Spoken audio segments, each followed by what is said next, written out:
Hey everyone, I hope you have a good Christmas break. Today I want to speak about what programming language to learn for Salesforce development. So what do you mean by what programming language to learn? Apex, right?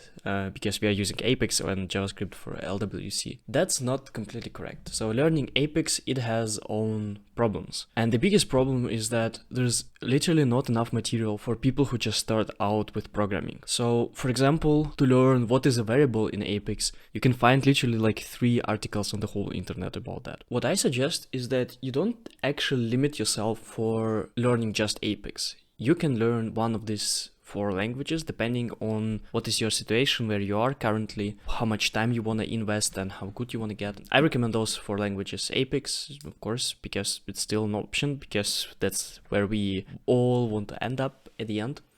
Java, JavaScript and Python. Biggest differentiator what out of these 4 languages you actually want to learn is the question if you have good fundamentals. For example, if I ask you what is the difference between object, class and as object, will you be able immediately like this tell for me what's the difference and really explain well, not something that you have heard on the website?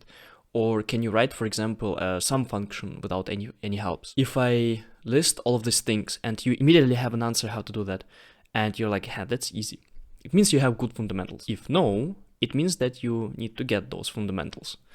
And here's where we're going to know.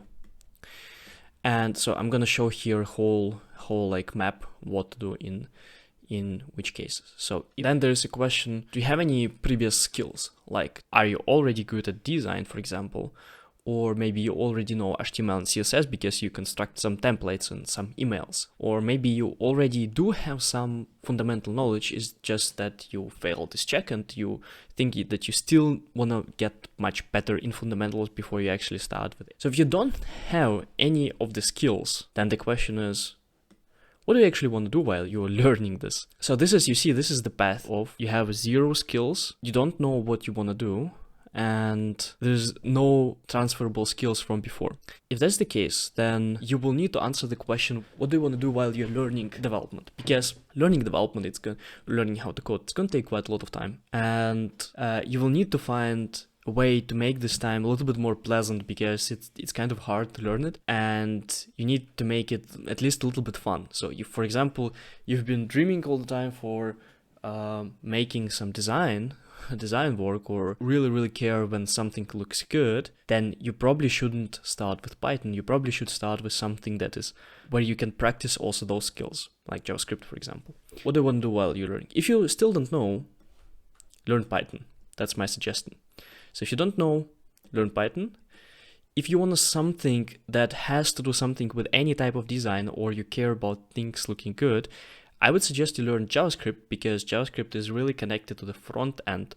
It means when you're going to be learning JavaScript, you will be practicing quite a lot of front-end development, and you will have the possibility to make everything pretty. And maybe at the end you will actually say, hey, Salesforce, I don't want to be Salesforce developer, I actually want to be front-end developer, for example. Or maybe you will say, oh, I actually want to be Salesforce front-end developer. That's also possible. If you want to learn something as close as possible to Apex, then I suggest for you to learn Java. If you say like, that sounds very wasteful to learn something that is completely off, that is not Apex, and I don't want to waste any time, then I suggest that you learn Java. When you start learning one of these 3 languages, as soon as you get the fundamentals right, as soon as you understand what is a variable, how to do the loop, what are the different types of loops, what is a method, what is a class. Some languages, they suit very well for that. Some languages, they don't really suit that well for that. For example, JavaScript doesn't really suit that much for learning object-oriented programming. So you're gonna have to learn quite a lot of new concepts. Anything that you learn for these languages will be very much transferable to the Salesforce development. Once you have the fundamentals, you can go back to this decision diagram and test, do you already have the good fundamentals? If no, go back and learn more of this one language that you chose. If yes, then we go into this Apex. So if you already have good fundamentals, then you can start with learning Apex. And here, don't jump to the trailhead.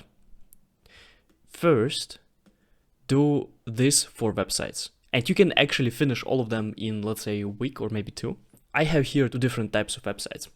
the theory websites and the practice websites. For the theory websites, I recommend you, of course, my blog, Cloud Prism. It is made for beginners, so it's made for people who are just starting out. We explain those things like what is a variable, how to do a loop, and blah, blah, blah. It's completely free. It has a lot of different examples. We also go over SQL queries, for example. The benefit of it is that if you already have the fundamentals, you still should go through these websites because it gives you the fundamentals of Apex and fundamentals of Apex in a way that Trailhead doesn't give you. Another website, Salesforce Ban, they also go into much more details than I do because I focus on real world stuff, on stuff that you actually use.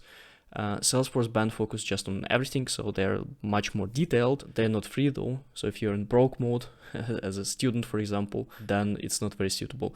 But they still have a lot of examples, and actually these two courses, my course from Cloud Prism and Salesforce Band, they actually working super well together. If you really want to dive it, if you really invest a lot of time, just do both of these courses and they're going to give you a lot of examples, not something that you can practice, but a lot of different examples. They're going to give you a lot of theory to read. I think Salesforce Band has like 3 different courses for SQL queries, for testing, I think, and for Apex. They have much more.